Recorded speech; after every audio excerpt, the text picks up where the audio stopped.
আচ্ছা, তো দেখো তাহলে আমাকে কি নির্ণয় করতে হবে, তাহলে এখানে আমাদের সি ডেস্টার মান কি বেরোচ্ছে, সি ডেস্টার মান বেরোচ্ছে 4/C1, মানে আমার যে প্রাথমিক ধারকত্ব যত ছিল ওর তুলনায় কি 4 গুণ হয়ে যাচ্ছে বেশি কারটা, দ্বিতীয়টার যে ধারকত্ব। এবার একটা কথা মন দিয়ে শোনো, আমাকে বলেছে সঞ্চিত শক্তির কীরূপ পরিবর্তন হবে। এবার সঞ্চিত শক্তির এখানে ডব্লু ধরে আছে, তোমরা ইউ ধরতে পারো, তাহলে সঞ্চিত শক্তির সূত্রটা কী হচ্ছে 1/2 যেখানে সি আর ভি দুটো কি, ওটা হচ্ছে প্রাথমিক আধানের থাকবে। এবার দেখো যেটা নতুন হয়েছে তার ক্ষেত্রে কী হবে, ওটাকে যদি আমি ডব্লু ড্যাশ ধরি তাহলে ডব্লু ড্যাশ সমান কী হবে 1/2 মানে C dash into V square হবে না, ভি1 স্কোয়ার। এবার একটা কথা ভেবে দেখো যে আমি এখানে C1 মানটা আমার প্রিভিয়াসের কত ছিল, যেটা 4C, আর যে ভির মানটা ভি1 মান কী আছে sigma D upon K epsilon not, তাহলে ওটাকে যখন আমি হোল স্কোয়ার করবো তারপরে নিজেরা কাটাকাটি করবে, উত্তরটা কী বেরোবে 1/2/CV। তাহলে এটা ছিল যে ধারকের সঞ্চিত শক্তির পরিবর্তন। পরের যেটা এবিটি এর যে সলিউশনটা আছে, যে ওটা হচ্ছে এবিটি এর SC 36-এর একটা কোশ্চেন, 9 দাগের প্রশ্নটা তোমরা দেখো, আমি বলছি। বলেছে কি আর ব্যাসার্ধ বিশিষ্ট একটা গোলকের পরিবাহীর ধারকত্বের রাশিমালা। প্রথম কথা হচ্ছে আর্থের কথা মনে করো, যে আর্থ একটা স্পেয়ার শেপ আছে, যদি কখনো বলবে আমাদের কি প্রাথমিক ধারক কী ছিল, সমান্তরাল তো অনেক পরে এসছে, প্রথমেই ছিল গোলীয় ধারক। তাহলে এবার কি হচ্ছে গোলকের যখন রাশিমালাটা আমরা নির্ণয় করব, তার জন্য তোমরা একটা স্পেয়ার শেপ কল্পনা করে নিব। সাপোজ আমি একটা গোলক কল্পনা করলাম, তাহলে সেই গোলকের চার্জ কোথা থাকে, চার্জ সবসময় কি থাকবে সারফেসে থাকবে। তাহলে যদি কোনো গোলকের সারফেসে কিউ পরিমাণ প্লাস কিউ পরিমাণ চার্জ থাকে, ক্যাপিটাল কিউ লিখলাম। এবার তোমরা দেখতে পাচ্ছ কি ওই গোলকের যে ব্যাসার্ধটা আছে সেটা কি হচ্ছে ক্যাপিটাল আর। তাহলে একটা কথা বলি আমি, যে কোনো গোলকের মধ্যে, গোলকের ভিতরে তো ফাঁপা আছে, বাইরের সারফেসে কিউ চার্জ আছে, তো বাইরে থেকে কোনো একটা পজিটিভ একক ধনাত্মক চার্জকে আমি এই সারফেসে আনবো, তাহলে ওটাকে আনতে কি করবে, এও পজিটিভ চার্জকে আনছি মানে রিপেল করবে।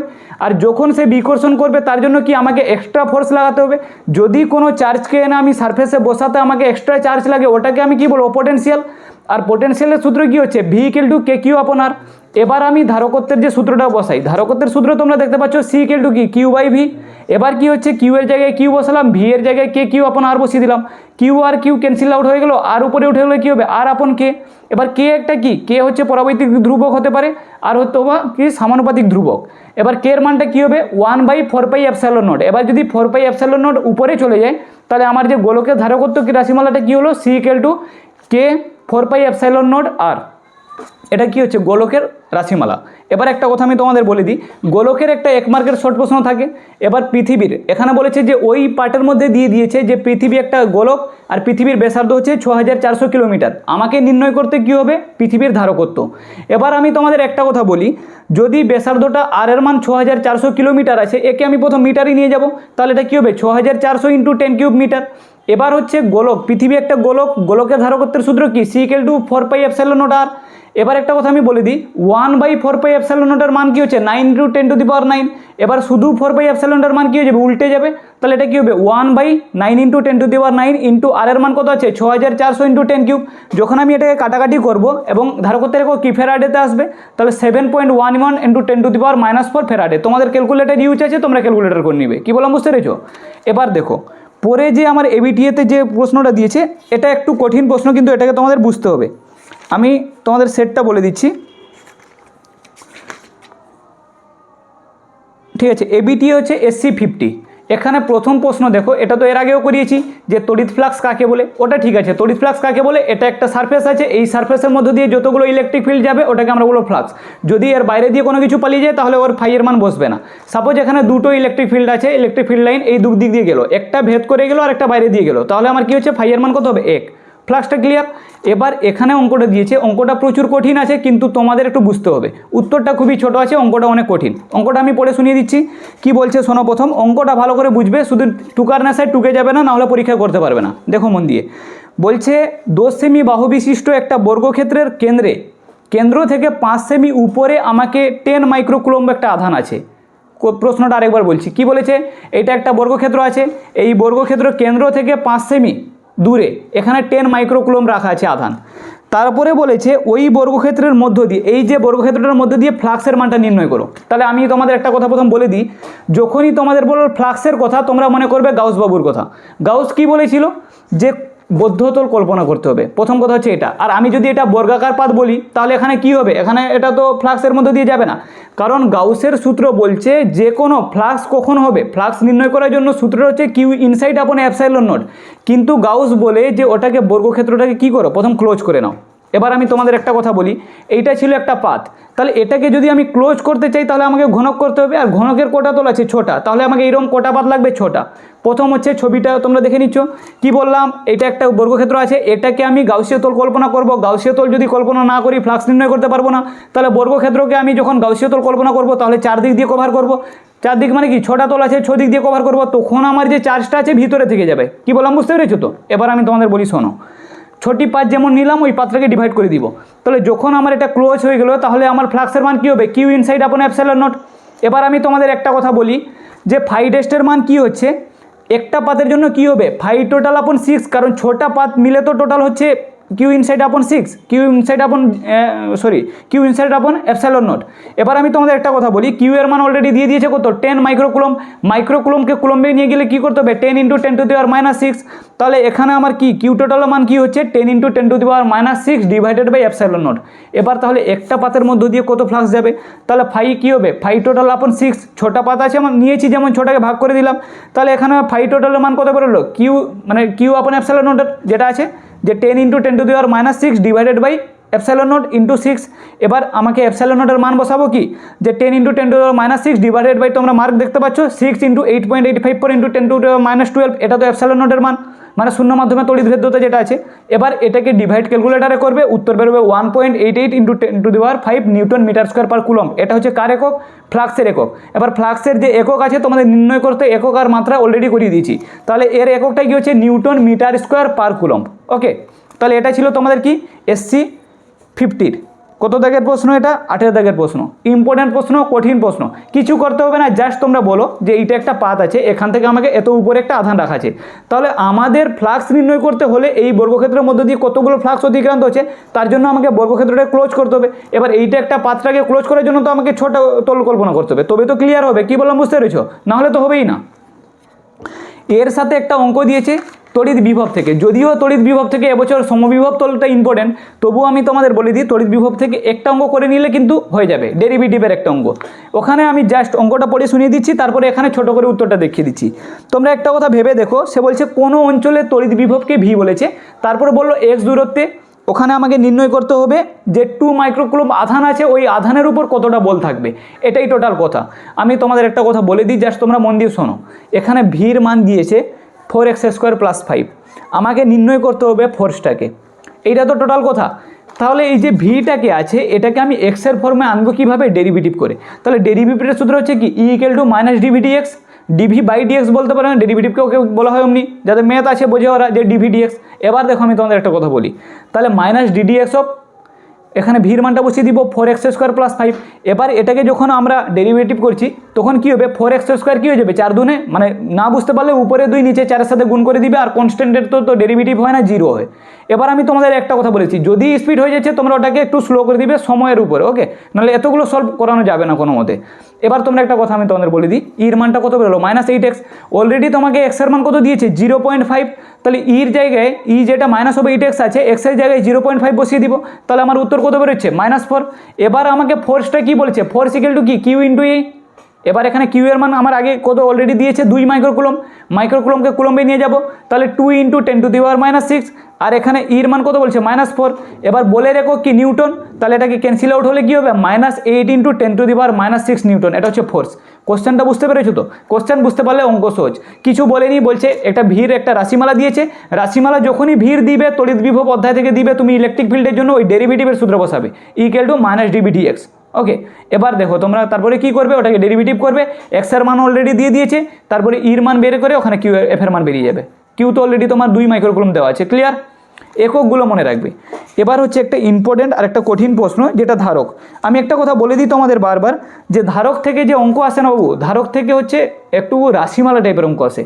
তড়িৎ ক্ষেত্র তড়িৎ বিভব থেকে ডাইরেক্ট প্রশ্ন দিয়ে দিব, গাউসের উপপাদ্যের অ্যাপ্লিকেশন দিয়ে দিবে, কিন্তু ধারক থেকে রাশিমালা টাইপের অঙ্ক আসে, আর ওই অঙ্কগুলো জটিল হয়ে যায় তোমাকে, কারণ ওটাকে প্রমাণ করে দেখাতে হয়, এটাই হচ্ছে প্রবলেম। ডাইরেক্ট যদি C = QV থেকে ডাইরেক্ট দিয়ে দিল, কিউ এর মান, সির মান, ভির মান আরামসে নির্ণয় করে দেবে, বা ওখানে সমান্তরাল বা অথবা এমনি সার্কিটের অঙ্ক দিয়ে দিল, তাহলে কোনো অসুবিধা নেই। কিন্তু প্রবলেম হচ্ছে যখন ওটাকে সঞ্চিত শক্তি রাশিমালা বা এত% বেড়ে গেলো, অত% বেড়ে গেলো, ওগুলোর ক্ষেত্রে প্রবলেম হয়। তাহলে চলো শুরু করি সেকেন্ড পার্টের প্রশ্ন। পেজ হচ্ছে SC 51। প্রশ্নটা বলছে কোনো ধারকের আধান 2 কুলম্ব বাড়িয়ে দিলে ওটার শক্তি যে সঞ্চিত শক্তি আছে 21% বেড়ে যায়। তাহলে একটা কথা বলো, যখনই তোমাদের বলবে সঞ্চিত শক্তির এত ছিল এত বেড়ে গেছে মানে 21% হয়েছে, তার মানে আমাদের প্রাথমিক শক্তি আগে থেকে অলরেডি ছিল, তারপরে কী হয়েছে ওটা বেড়েছে। তাহলে এখানে আমি বলবো ধারকের সঞ্চিত প্রাথমিক শক্তিটাকে U1 ধরবো, আর পরে যেটাকে বেড়েছে ওটাকে U2 ধরবো। তাহলে প্রাথমিক শক্তি কি U1 = কি Q²/2C। তারপরে এবার নতুন শক্তি হয়েছে কি, ওর যে আধানটাকে 2 পরিমাণ বাড়িয়ে দিয়েছে, তাহলে U2-র মান কি হচ্ছে Q+2 এর হোল স্কোয়ার/C, যেটা সূত্রটা কি আমার Q²/2C। এবার একটা কথা বলেছে 21% বেড়ে গেছে। 21% বেড়ে গেছে মানে কি, আগে ছিল 100, 100তে 21 বেড়েছে, তাহলে কী হবে 121/100। তাহলে এখান থেকে আমি কি করব, যে আমার যে নতুন যে সঞ্চিত শক্তি আছে সেটা হচ্ছে আগের সঞ্চিত শক্তির তুলনায় 121 গুণ।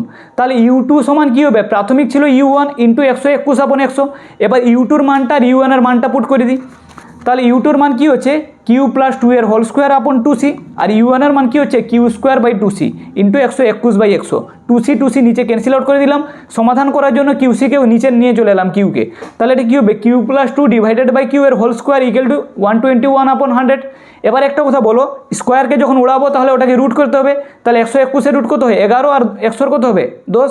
তাহলে এটা কী হবে Q+2 / Q = 11/10। কোনাকানি গুণ করবো, 11Q = 10Q + 20। Q এর মান কত 20। অঙ্কটা বুঝতে পেরেছো? আমি আরেকবার বলে দিচ্ছি ব্যাপারটা। যখনই দেখবে তোমাদের বলবে সঞ্চিত শক্তি এত % বেড়ে গেছে, তাহলে তোমরা ডাইরেক্ট সঞ্চিত শক্তির পরিবর্তনটা নির্ণয় করবে। প্রাথমিক পরিবর্তনের সূত্র কি, যে U1 ওটাকে ধরবে Q²/2C, পরে আধান বাড়িয়েছে 2 পরিমাণ, তাহলে Q এর মানটা কি Q+2 হয়ে যাবে। তাহলে এবার যে পরিবর্তন হচ্ছে 121, কার তুলনায়, নতুনের পরিবর্তন হয়েছে প্রাথমিকের তুলনায়। তাহলে নতুনটা = প্রাথমিক গুণিতক 121/100, ওখান থেকে তো তোমার Q এর মান বেরিয়ে গেল। এটা ছিল সঞ্চিত শক্তির পরিবর্তনের অঙ্ক। আর পরিবর্তনের অঙ্ক এর আগে অনেকবার মানে অনেকগুলো সেটে আছে। ওকে, এবার আমরা ডাইরেক্ট চলে যাই পরের সেটটা, যেটা থেকে ধারকত্বের একটা কঠিন অঙ্ক আছে। ওকে,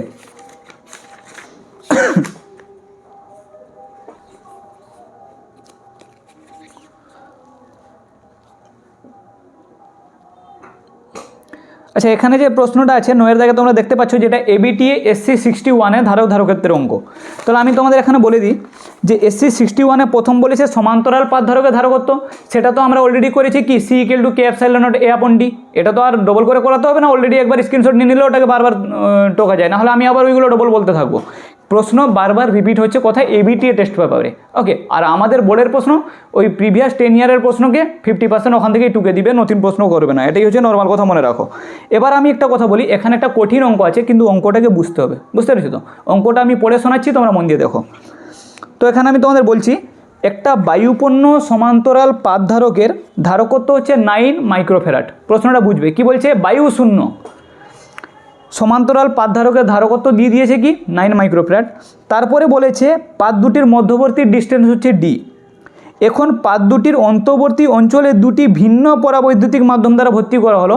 একটার বেধ দিয়েছে D/3, আর পরাবৈদ্যুতিক ধ্রুবক হচ্ছে 3, আর অন্যটির বেধ হচ্ছে 2D/3, আর ওর পরাবৈদ্যুতিক ধ্রুব হচ্ছে 6। সমান্তরাল পাত ধারকের ধারকত্ব কত? অঙ্ক প্রচুর বড়, কিন্তু তোমাদের আমি ডায়াগ্রামে রিপ্রেজেন্ট করে দিলে অঙ্কটা ছোট হয়ে যাবে। কি বললাম বুঝতে পেরেছো? যদি অঙ্কটা বড় মনে হয় তাহলে ছবি এঁকে নিবে, অঙ্ক শর্ট আপসেই হয়ে যাবে। অঙ্কটা এত বড় পড়তে বোরিং লাগছে, তোমরা দেখো সমাধানটা কত সহজ আছে। প্রথম কন্ডিশনে কি বলেছে, সে বলছে বায়ু মাধ্যমে, নর্মাল কন্ডিশনটা আমি যেটা বলি, বায়ু মাধ্যমে আমার K এর মান কত হবে 1 হবে, আর আমার যে ধারকত্ব কত দিয়েছে 9 মাইক্রোফ্যারাড। তাহলে আমার যে সমান্তরাল পাত ধারকের ধারকত্বের যে রাশিমালা সূত্র কি, C = K∈A/D। তাহলে এখানে আমি কি C = K এর মান 1 বসাবো, তাহলে ε/A/D। এর দূর পর্যন্ত কোনো অসুবিধা নেই। এবার প্রশ্নটাকে ঘুরিয়ে দিয়েছে, বলছে ওই দুটো পাতের সমান্তরাল পাতের মাঝখানে আমি দুটো পরাবৈদ্যুতিক মিডিয়াম ঢুকিয়ে দিব। যে কোনো দুটো ডাইইলেকট্রিক কনস্ট্যান্টকে ওর ভিতরে ঢুকিয়ে দিলে পরিবর্তনটা কি আসছে, কি বললাম বুঝতে পেরেছো? প্রথম তো আমরা নর্মালটা নির্ণয় করে দিলাম, তারপর এরকম একটা পাতা এরকম আছে, একটা উপরে আছে, এর আমি নির্ণয় করে দিলাম ধারকত্বটা, মাঝখানে আবার দুটো বাঁশ ঢুকিয়ে দিল। তাহলে এর ক্ষেত্রে কি হবে, ওই যে বাঁশের ওখানে দিয়ে দিয়েছে ওর K এর মান আর বেধটা দিয়ে দিয়েছে, তারপরে এটাকে বলেছে তোমরা নির্ণয় করবে ধারকত্ব কত হবে। তাহলে সিম্পলভাবে প্রথম কথা আমার শোনো, আমি উপরে নিচেরটা দেখি, নিচেরটা আমার K1 এর মান 3, মানে যেটা পরাবৈদ্যুতিক ধ্রুবকের মান দিয়ে দিয়েছে, আর ওর বেধটা হচ্ছে D/3, আর উপরেরটা K2-র মান দিয়েছে কত 6, আর ওর বেধটা হচ্ছে 2D/3। এর দুটো তো ছবি ক্লিয়ার, ছবি এঁকে নিলে অঙ্ক সহজ হয়ে যাবে। এবার আমি তোমাদের বলি, যখনই দেখবে দুটো ধারক সমান্তরাল পাত ধারকের মাঝখানে কিছু ঢুকিয়ে দিয়েছে, তার জন্য আলাদা সূত্র আছে।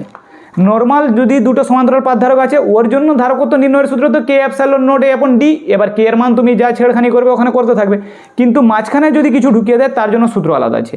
সূত্রটা হচ্ছে, কারণ ওখানে দুটো পার্ট হয়েছে যাচ্ছে না, মাঝখানে যে সমান্তরাল পাত ধারক মানে এখানে এরকম আছে দুটো পাত, মাঝখানে যদি আমি দুটো কিছু ঢুকিয়ে দিই তাহলে এখানে চারটা পার্ট হচ্ছে, একটা এর পার্ট মানে দুতলা ঘরের মতো হয়ে যাচ্ছে।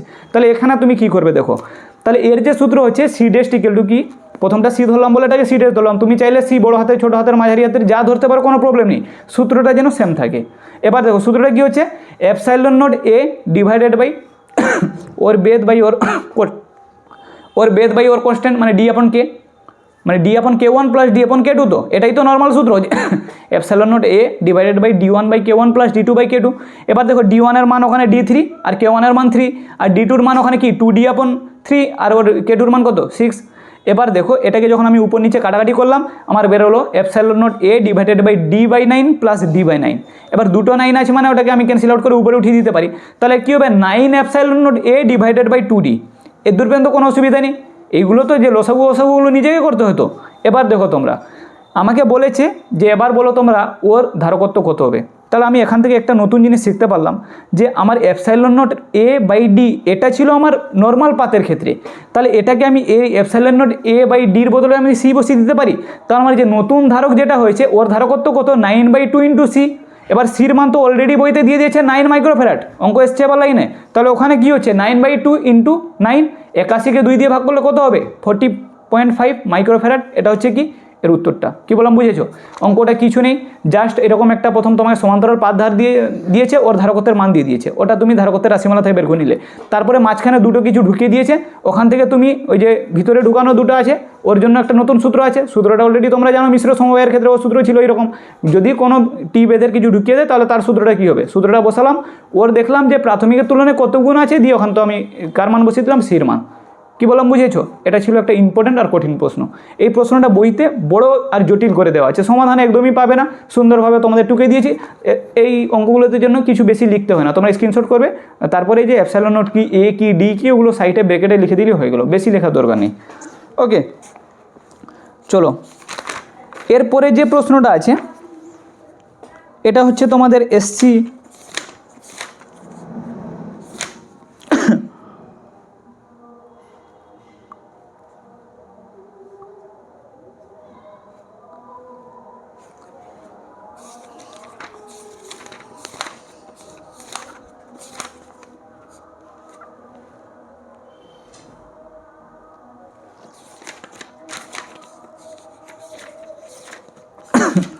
127 ঠিক আছে। দেখো সবথেকে বড় একটা প্রবলেম কি থাকে বলো দেখি, যদি বাই চান্স গাউসের উপপাদ্যের অ্যাপ্লিকেশন চলে আসে, যেটা অতি অবশ্যই আসবেই। এবার গাউসের উপপাদ্যের অঙ্ক চলে আসলে কিন্তু ইলেকট্রিক ফিল্ডের আর ওরকম এনার্জি থাকে না, ওখান থেকে আর কোনো প্রশ্ন আসে না। আর অনেক সময় কি হয় গাউসের উপপাদ্য না এসে ওরা কী করে টর্কের প্রশ্ন দেয়, আর না হলে কুলম্বের সূত্র থেকে তুলে দেয়, এটা হচ্ছে বেসিক। আর কুলম্বের সূত্রের অঙ্ক যদি না করতে পারো তাহলে আবার ঘুরে ফিরে মাধ্যমিকে আসতে হবে, কি বললাম বুঝেছো? তাহলে এখানে তোমরা চলো কুলম্বের সূত্র দিয়ে একটা অঙ্ক করিয়ে দিই। এবার এখানে আমি যে 15টা অঙ্ক ইলেকট্রোস্ট্যাটিক্স থেকে তুলে এসেছি, এই 15টা অঙ্ক করলে কিন্তু তোমাদের যে ইলেকট্রোস্ট্যাটিক কত নম্বরের জন্য দায়ী 8 নম্বর, ওটা তোমাদের হাতের মুঠে থাকবে যদি প্র্যাকটিস করো, আর না হলে তো এমনিতেও পারবে না টুকে নিলে। তাহলে চলো শুরু করি। এটা হচ্ছে এসসি 127-এর একটা প্রশ্নটা আমি পড়িয়ে দেখিয়ে দিচ্ছি। সে বলছে যে 127, হ্যাঁ দেখো বলছে এ বাহু বিশিষ্ট একটি বর্গক্ষেত্রে 3টি কৌণিক বিন্দুতে আমাকে কিউ আধান রাখা আছে। কি বললাম বুঝেছো? বর্গক্ষেত্রে কটা কৌণিক থাকে, কর্ণ থাকে, দুটো কর্ণ মানে 4টা পয়েন্ট থাকে, তো 4টায় কটা 4টা আধান থাকে। সে বলছে 3টায় কিউ আধান আছে, আরেকটায় কত আছে কি আমরা জানি না, ছবিটা এঁকে নিবে। তারপরে দেখো ছবি দেখতে পাচ্ছ সাইডে। এবার দেখো চতুর্থ কৌণিক বিন্দুতে তড়িৎ প্রবলের পরিমাণ দিয়ে দিয়েছে, মানে প্রমাণ করতে বলেছে 1/4 epsilon naught 2√2 + 1 Q square divided by 2 square, এটা প্রমাণ করে দেখো। তাহলে আমি তোমাদের একটা কথা বলে দিই, প্রথম বর্গক্ষেত্রের ছবি আঁকলাম, দেখতে পাচ্ছ সুন্দরভাবে। এই যে বর্গক্ষেত্রটা আছে, নর্মাল কোশ্চেনটা বুঝে নাও, এই পয়েন্ট আর এই পয়েন্টে কিউ কিউ কিউ আধান রেখে দিয়েছে, বলেছে এখানে যে আধানটা থাকবে ওই আধানের মানটা নির্ণয় করো। আধানের মান মানে এইখানে যে ইলেকট্রিক ফিল্ড, ওকে তড়িৎ প্রাবল্য, এই আধানের উপর যে ইলেকট্রিক ফিল্ডটা নির্ণয় করো। তোমরা একটা নর্মাল কোশ্চেন তো জানো যে এই পয়েন্টে যদি কোনো আধান থাকবে, এই আধানের জন্য একটা ফোর্স হবে, ইলেকট্রিক ফিল্ড বেরোবে। এই আধানের জন্য একটা ইলেকট্রিক ফিল্ড বেরোবে আর এর জন্য একটা ইলেকট্রিক ফিল্ড বেরোবে। নর্মাল আমি তোমাকে একটা কন্ডিশন বলে দিচ্ছি, আমি বললাম এটাকে আমি 1, এটাকে 2, এটাকে 3 বললাম, বা এটাকে 1, এটাকে 2, এটাকে 3 বললাম, তাহলে এই যে আধানের উপর এইখানে আছে, তাহলে তোমরা ছবি প্রথম দেখতে পাচ্ছ, তোমাদের আমি বলে দিই যে এইগুলোতে সব কি রাখা আছে, কিউ করে চার্জ রাখা আছে, আর এই বর্গক্ষেত্র মানে কি সমান বাহু থাকবে, তাহলে এটা এ, এটা এ, এটা এ, এটা এ, আর এর কর্ণটা কি হবে, কর্ণটা হচ্ছে বর্গক্ষেত্রে বাহু দৈর্ঘ্য √2 × a, তাহলে √2a, এ দূর পর্যন্ত কোনো দূরত্ব নিয়ে কোনো সমস্যা নেই। কুলম্বের সূত্রে দুটো জিনিস লাগে। কুলম্বের সূত্র কি বলে, দুটি আধানের মধ্যে আকর্ষণ বা বিকর্ষণ বল, ওদের কি দূরত্বের বর্গের ব্যস্তানুপাতিক আর গুণফলের সমানুপাতিক। এবার কি হচ্ছে দেখো, নর্মাল কন্ডিশনে এর সাথে এই যে আধানটার সাথে এর একটা লিঙ্ক আছে, এই দুটোর গুণফল বাই এর দূরত্ব 1/4πε0 ওঠা যাক, এইটা তো কন্ডিশান। কিন্তু কোশ্চেন বলেছে এইটার সাথে এই তিনটার সম্পর্ক, তাহলে প্রথম আমি এর ক্ষেত্রে নির্ণয় করব। তাহলে এই যে Q1 আধানের জন্য এই যে চতুর্থ বিন্দুতে ইলেকট্রিক ফিল্ডটা কী হবে, এই দিকে বেরোবে, কারণ এ কি প্লাস আছে মানে বেরিয়ে পালিয়ে যাবে, তাহলে এর জন্য এদিকে বেরোলো, আর এর জন্য কি এদিকে বেরোলো, আর এর জন্য কি হচ্ছে এদিকে বেরোলো, তবে আমাকে নেট তিনটা মিলে আমাকে নেটটা বের করতে হবে। এর দূর পর্যন্ত বেসিক জিনিস ক্লিয়ার? তাহলে চলো আমি শুরু করি। একটা জিনিস আমি বলি, এখানে কি আছে কিউ আছে, এখানে কি আছে কিউ আছে, এর যে ইলেকট্রিক ফিল্ডের ডাইরেকশন এটা হবে, এর সূত্র কি E = 1/4πε0 Q/a², কারণ ডিস্টেন্সটা হচ্ছে এ, ক্লিয়ার? এটার জন্য দেখো কি হবে, এদিকে যাবে, এটা এদিকে এটা এদিকে, দুটার মাঝের কোণ কত 90 ডিগ্রি হচ্ছে তো, তাহলে দেখো এটা এদিকে যখন নিচের দিকে আসবে, এরটা ইর মান কত হবে 1/4πε0 Q/a², কারণ এরও দূরত্ব আর আধান সেম আছে, এর দূর পর্যন্ত কোনো অসুবিধা নেই। এবার দেখো এই যে এই বাবুটা আসবে, এ কি এর মাঝখান দিয়ে কর্ণ বরাবর যাবে এই পয়েন্টের উপর, তাহলে এর সূত্র কি 1/4πε0 Q/a√2² কারণ এর দূরত্বই এ নেই, এ দুটার দূরত্ব সমান আছে কিন্তু এর দূরত্ব তো √2 × a, তাহলে এর মানটা বেরোচ্ছে 1/4πε0 Q/2² কারণ √2কে তো গুণ করলে তো 2 হয়। এবার একটা কথা আমি বলে দিই, এই যে পয়েন্টটার উপর টোটাল লোড দিয়ে কী বেরোবে, প্রথম হচ্ছে এটা আর এটার আমি নির্ণয় করে নিই, এই পয়েন্টটার এই পয়েন্টটার, এ যাচ্ছে এদিকে এ যাচ্ছে এদিকে, তাহলে কর্ণ বরাবর এদের এদিকে পালিয়ে যাচ্ছে, এদিকে পালিয়ে যাচ্ছে, মানে নেটটা কোন দিকে যাবে, কর্ণ বরাবর যাবে। আর কর্ণের সূত্র কি বলে লব্ধি, ই টোটালটা কী হবে √E1² + E2² + 2E1 E2 cos θ। আর থিটার মান কত আছে বাবু, এটা এদিকে ওটা এদিকে মানে কি 90 ডিগ্রি, cos 90 মান কত 0, তাহলে আমার কি বেরোবে E1² + E2²। আমি এখনই কি বললাম, এর চার্জ আর এর চার্জ সমান, এর ডিস্টেন্স সমান, তাহলে এর ইলেকট্রিক ফিল্ড তার ইলেকট্রিক ফিল্ড সমান হবে, দুটো তো সমানই তো আমরা দেখিয়ে দিলাম Q/a² হবে। তাহলে কি হচ্ছে এটা √2², তাহলে এখানে কি হচ্ছে √2² মানে কি ই উড়ে যাবে রুটের জন্য, তাহলে কি √2 × e। এবার ইর মানটা বসিয়ে দাও 1/4πε0 √2 Q/a²। তাহলে এই আর এই দুটা আধানের জন্য আমার নেটটা বেরিয়ে গেল কর্ণ বরাবর, আরেকটা কর্ণ বরাবর কে এসেছিলো, এই কোণাটা এসেছিলো, সেও তো ওই দিকে যাচ্ছিলো। তাহলে আমাকে এবার এই পয়েন্টের টোটালটা কত হবে, টোটাল হবে E1 E2 আর E3 মিলে, তাহলে E1 E2 মিলে আমার যেটা বেরিয়েছিল ওর সাথে আমি E3টা যোগ করে দিব, আমার উত্তর ওটাই এসছে, এখানে গিয়ে দেখে নাও। কি বলো বুঝতে পেরেছো, কী বেরোলো E = 1/4πε0 √2 + 1 × Q / 2², এটাই প্রমাণ করতে বলেছিল। আশা করি ক্লিয়ার হয়ে গেছো। বর্গক্ষেত্রের অঙ্ক জটিল না, জাস্ট তোমাকে বলতে হবে কোন পয়েন্টকে ওরা আঘাত করেছে, যে পয়েন্টে এখানে যদি এখানে কিউ থাকতো তাহলে কিন্তু এখানে Q/a² হতো না, এর জন্য Q1 Q2/a² হতো, তাহলে এটা কিউ আর কিউ হলে উপরে Q² হয়ে যেত। মূর্খের মতো আবার এখানে যদি কিউ দেওয়া থাকে দিয়ে তারপরে বলবে আমাদের এখানে Q/r², ইলেকট্রিক ফিল্ডের জায়গায় ইলেকট্রিক বিভবের সূত্র বসিয়ে দিবে, তাহলে কিন্তু প্রবলেম হয়ে যাবে। কি বললাম বুঝতে পেরেছো তো, এটা ছিল টোটাল জিনিসটা, আর এখানে কিছু নেই, আর মাত্র দুটো অঙ্ক আছে, এই দুটো অঙ্ক হলে তোমাদের কিন্তু এনাফ রানিং হ্যাঁ, ঠিক আছে। আচ্ছা, এরপরে হচ্ছে ABTA 147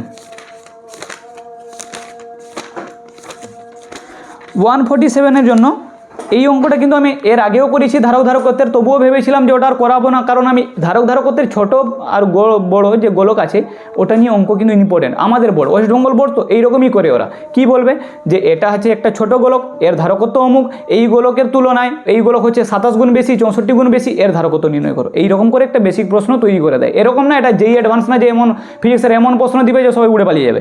বেসিক একটা প্রশ্ন থাকে, যদি সে বুঝতে পারে ফিজিক্স বেটার হয়, আর যদি সে মূর্খ হয় তাহলে বলবে ফিজিক্স প্রশ্ন কঠিন হয়েছে। ওকে, বারবার ওরা মেসেজ করে আমাকে বলে স্যার আগের বছর কি সত্যি সাজেশন লেগেছিল, আগের বছর তো প্রিভিয়াস ইয়ারের প্রশ্ন আপনি দেখেছেন, প্রশ্ন কত হয়েছে। প্রতিটা স্কুলে থাকে 1-2 বাচ্চা ফেল করে, এর মানে এটা নয় যে বোর্ডকে দায়ী দেওয়া হবে ফিজিক্স প্রশ্ন কঠিন হয়েছিল, প্রশ্ন একটু ঘুরিয়েছিল জাস্ট, কোনো প্রশ্ন কঠিন ছিল না।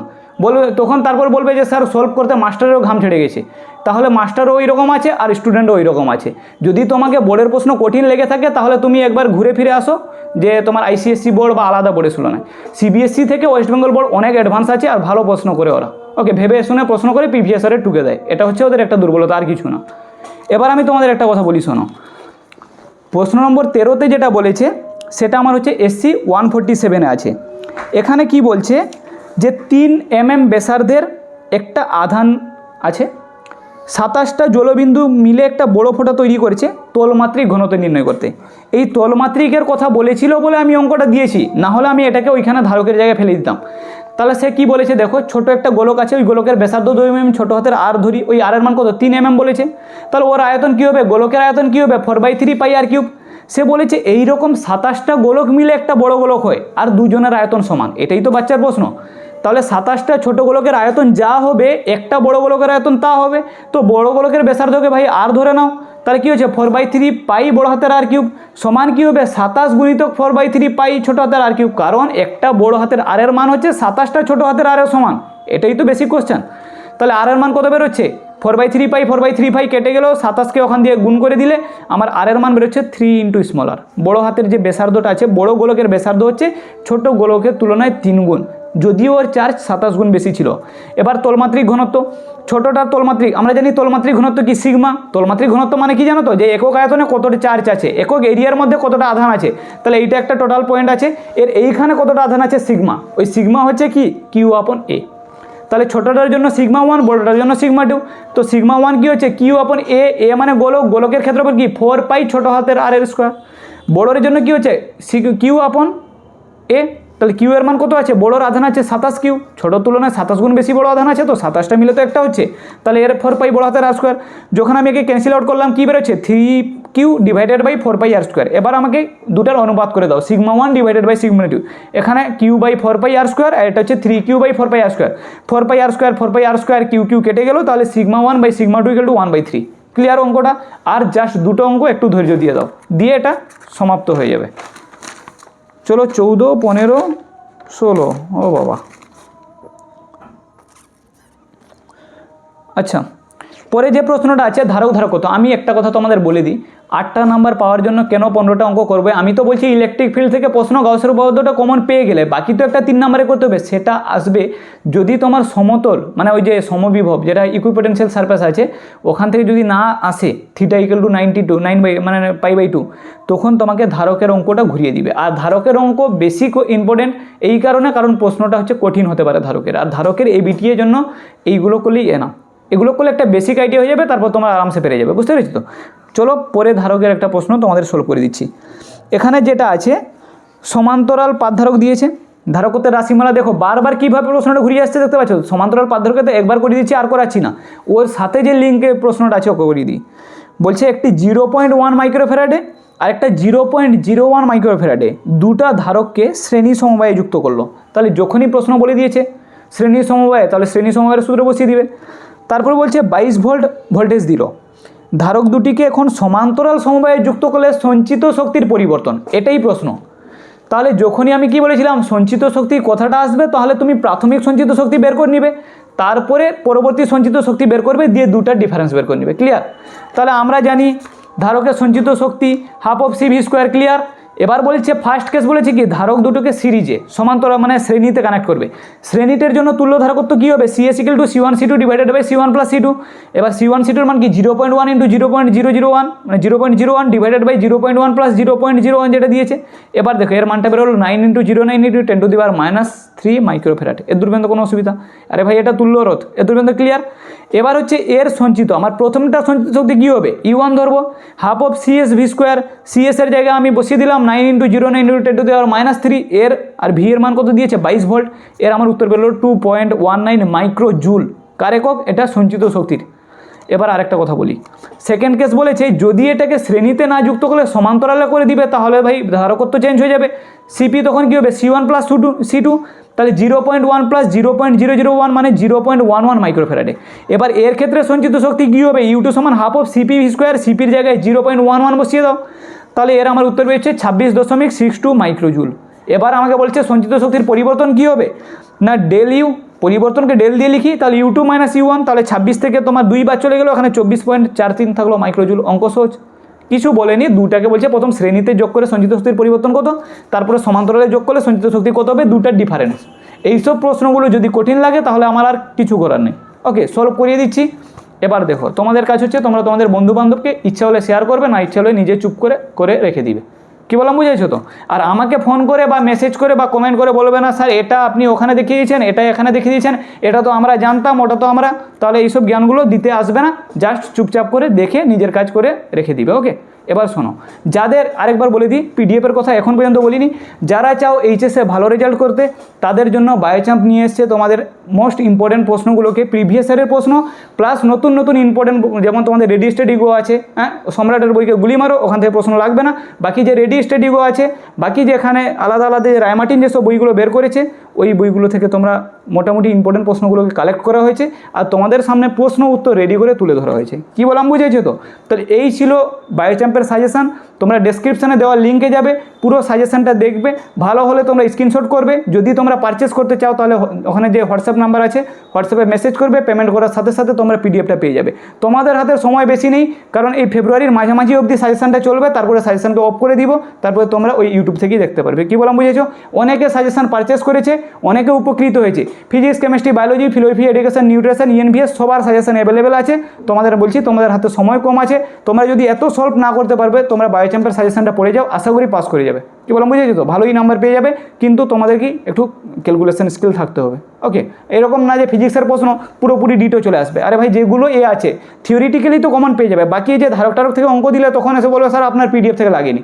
তাহলে ওই জন্য তো আমি সলভ করেছি, না হলে তো আমি পিডিএফ বিক্রি করে চুপ করে বসে থাকতাম যে না ফিজিক্সের এই পিডিএফ নাও, তোমাদের ইচ্ছে হলে তোমরা পড়ো, না ইচ্ছে হলে না পড়ো। কী বললাম বুঝেছো তো? তাহলে পিডিএফ যদি লাগে তোমরা অবশ্যই পিডিএফটা কালেক্ট করবে।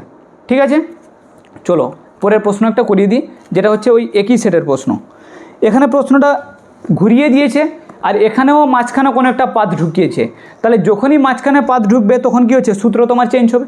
এবার দেখো একটা কথা বলেছে এখানে, কে পরাবৈদ্যুতিক ধ্রুবকের একটি ফলকের ক্ষেত্রফল একটি সমান্তরাল পাতধারকের ক্ষেত্রফলের সমান।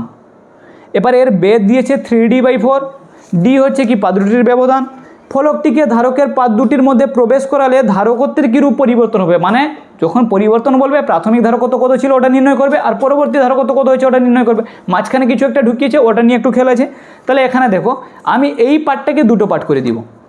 প্রথম তোমাদের একটা কথা বলি, দুটো সমান্তরাল পাতধারক আছে, মাঝখানে কি আছে, একটা 3D/4 বেধের একটা কোনো কিছু ঢুকিয়ে দিলাম। তাহলে এখানে আমি তোমাদের একটা কথা বলি, যদি এখানে দুটো কন্ডিশন আছে, দু সাইডে এরকম পাত আছে, মাঝখানে একটা কিছু কাটটা ঢুকিয়ে দিল, তাহলে কি হবে, এদিকে বায়ু এদিকে বায়ু আছে, মাঝখানে কি আছে, একটা কোনো একটা ওখানে কাট আছে বা যা কিছু ওখানে থাকতে পারে। তাহলে বায়ু মাধ্যমের জন্য একটা হবে, আরেকটা তোমার পরাবৈদ্যুতিক ধ্রুবক মাধ্যমের জন্য আরেকটা হবে। তাহলে আমি এটাকে দুটো পার্ট করে নিলাম, একটাকে আমি বললাম C1 আর একটাকে আমি বললাম C2। তাহলে দেখো, যদি 3D/4 এটা হয় তাহলে বাকি পার্টটা কত হবে, D/4 হবে। তাহলে শ্রেণীতে দুটো শ্রেণীকে ভেঙে নিলাম, শ্রেণীতে ভেঙে পেলাম কি পেলাম আমি, তাহলে C = কি ε0A/d, এটা তো নর্মাল কন্ডিশনে বায়ু মাধ্যমে। এবার কি হচ্ছে, দুটো কন্ডিশন, একটা C1 এর জন্য একটা C2 এর জন্য। C1 কি হবে ε0A/d/4, যেটা হচ্ছে 4 অফ C, সির তুলনায় 4 গুণ, আর C2 হচ্ছে k ε0A/3D/4। তাহলে এখানে কি হবে 4kC/3, এই দুটো মধ্যে কোনো অসুবিধা নেই। আরে ভাই জাস্ট এতটুকু, একটা সমান্তরাল পাতধারক আছে, মাঝখানে কোনো একটা ছিল, আমি বললাম প্রথম আমার ধারকত্ব কি C = ε0A/d, কারণ ওটা বায়ু মাধ্যম। তারপরে বললাম ওই দুটোকে ভেঙে নিলাম, একটা বায়ু রেখে দিলাম, মানে একটা D/4 আর একটা কি 3D/4। এবার দুটোর জন্য ধারকত্ব বের করলাম, প্রাথমিকের তুলনায় কত গুণ চেঞ্জ করলাম। তারপরে সে বলছে এটাকে আমি ইকুইভ্যালেন্টটা শ্রেণীতে আছে মানে ইকুইভ্যালেন্ট নির্ণয় করবো কি, C1 C2 / C1 + C2। এখান থেকে আমি ক্যালকুলেশন করে পেলাম আমার যে 4kC/k + 3, এটা হচ্ছে উত্তর। তাহলে এর যে ধারকত্ব হচ্ছে প্রাথমিকের তুলনায় বেশি হচ্ছে, কারণ নিচে আছে k + 3, উপরে আছে 4k। আমরা জানি যোগের তুলনায় গুণে বেশি সংখ্যা আসে, তাই এটা কি হবে, আগের চেয়ে বেশি হবে ধারকত্ব। এর দূর পর্যন্ত কোনো অসুবিধা নেই আশা করি। ওকে, এইগুলো যদি না বুঝতে পারো, এটা কঠিন প্রশ্ন আর এটাকে ভেঙে ভেঙে করিয়েছি, আশা করি বুঝতে পেরে যাবে। তোমাদের জন্য লাস্ট আজকের ফিজিক্সের লাস্ট প্রশ্ন, আর এটা হচ্ছে মোটামুটি একটা ইম্পর্টেন্ট প্রশ্ন। এটার সলিউশন কোথাও খুঁজে পাইনি, তারপরে ভাবলাম অঙ্কটা একটু সহজ ছিল। কী বলা বুঝেছ, যখনই তুমি চেষ্টা করবে যে সলিউশনকে খুঁজে বেড়ানোর, তখন অঙ্ক করতে পারবে না। তুমি বুঝবে অঙ্কটা কি দিয়েছে, নিজে দু একবার ট্রাই করবে, উত্তর চলে আসবে। কি বললাম বুঝেছো তো? এরকম না যে এটা তো ডির জায়গায় ই আছে, ইর জায়গায় বি আছে, দিয়ে গোটা সব বইগুলো খুঁজে বেরালে লাস্টে হলো না, তো এরকম না। 170 পেজে লাস্ট এখানে করে দিচ্ছি তোমাদের ধারকের অঙ্ক। ওকে, প্রশ্নটা খুব সুন্দর লাগছিল বলে উত্তরটা তোমাদের সামনে তুলে ধরেছি। প্রশ্নটা কি বলেছে, বলছে কোনো সমান্তরাল পাত ধারকের তলমাত্রিক ঘনত্বকে সিগমা বলেছে, পাত দুটির মধ্যবর্তী দূরত্ব d1 থেকে d2 করে দিল। আরে ভাই প্রথম d1 ছিল, পরে d2 করলো, তাহলে d1 এর জন্য সঞ্চিত শক্তি আর d2 এর জন্য সঞ্চিত শক্তি করবে। তারপর বলছে কৃতকার্যের পরিমাণটা হবে sigma square A d2 minus d1 divided by 2 epsilon naught কে, এইটা প্রমাণ করতে হবে। তাহলে চলো, আমরা কি জানি মিউ এর আমাদের যে সঞ্চিত শক্তির রাশিমালা কি বলে, half of C V square. আর আমরা ভি সমান প্রথমে পাট করে লিখে নিলাম, ভি সমান কি ইন্টু ডি, সি সমান কি কে এপসাইলন নট আপন ডি, ই সমান কি সিগমা আপন কে এপসাইলন নট, এটা লিখে নিলাম সাইডে। এবার আমি মানগুলো বসিয়ে দিলাম, সির জায়গায় কে এপসাইলন নট এ আপন ডি আর ভির জায়গায় ই ডি। এখান থেকে আমার ইউ এর মান বেরোলো half of K epsilon naught A square D. Clear? First case বলেছে ইউ1 এর মান d1, তাহলে ইউ1 সমান কী হবে, half of K epsilon naught A square d1 আছে। সেকেন্ড কেসে কি d2 বসবে, তাহলে half of K epsilon naught A square d2। আর দুটোর মধ্যে ডিফারেন্স কী হবে, u2 মাইনাস u1, তাহলে half of K epsilon naught A square d2 minus d1। এবার এখানে ইর জায়গায় বসিয়ে দিলাম ওই যে সিগমা আপন কে এপসাইলন নট, তাহলে এটা কি স্কোয়ার মানে কী হবে, sigma square by K square epsilon naught d2 minus d1। এটাই ছিল তোমার উত্তরটা। আশা করি ভালো আছো। তাহলে আমি তোমাদের এতটুকু জিনিস জাস্ট এতটুকু বলতে চাই, তোমরা এখনও যদি চাও যে এবিটি আমরা পুরো সলিউশন চাই, তাহলে বাই চান্স তোমাকে সলিউশন করাবে। কিভাবে করাবে, ইউনিট ওয়াইজ। ইলেকট্রোস্ট্যাটিক আজকে করে দিলাম, পরের ক্লাসে কারেন্ট ইলেকট্রিসিটি করে দিব, ম্যাগনেট করে দিব, এসি করে দিব, লাস্টে সঞ্চার ব্যবস্থাগুলোকে আলোকে একসাথে করিয়ে দিব এই 15 দিনের মধ্যে। কারণ তোমাদের হাতে আর বাকি 15 দিন রিভাইজের জন্য থাকবে, 1 মাস থাকবে। তাহলে এই 15 দিনের মধ্যে যা করার এবিটিআর করে দিব, তোমরা এখন চোখ বন্ধ করে এইগুলো জাস্ট মেনে নিও। ওকে, আর যারা চাও এইচএসে ভালো রেজাল্ট করতে, মোটামুটি বই রিভাইজ করার সময় নিয়ে 1500-2000 পেজের বই আছে, তারা চায় সাজেশান। আর সাজেশান এমন বানানো হয়েছে, প্রশ্ন উত্তর রেডি করা আছে, তোমরা জাস্ট রিভাইজ করবে। আর সাজেশানটা যদি তোমাদের ভালো লেগে থাকে, তোমরা ডেসক্রিপশানে যাবে, সাজেশান দেখে নিবে। পুরো আমার ভিডিও হাইড করে সাজেশানটা দেওয়া আছে, সাজেশানে কোনো সাউন্ডও নেই, তোমরা স্ক্রিনশট করতে পারলে স্ক্রিনশট পারবে। যদি মনে হয় যে হ্যাঁ সাজেশানটা ইম্পর্টেন্ট, তাহলে তোমরা এক কাজ করবে, সাজেশানটা পারচেস করে নিবে। ওকে, ডেসক্রিপশানে দেওয়া নাম্বার আছে। ঠিক আছে, ভালো থেকো, বেস্ট অফ লাক। ओके, बंद कर दे, बंद कर, वो बंद कर, बहुत खाना मांगो।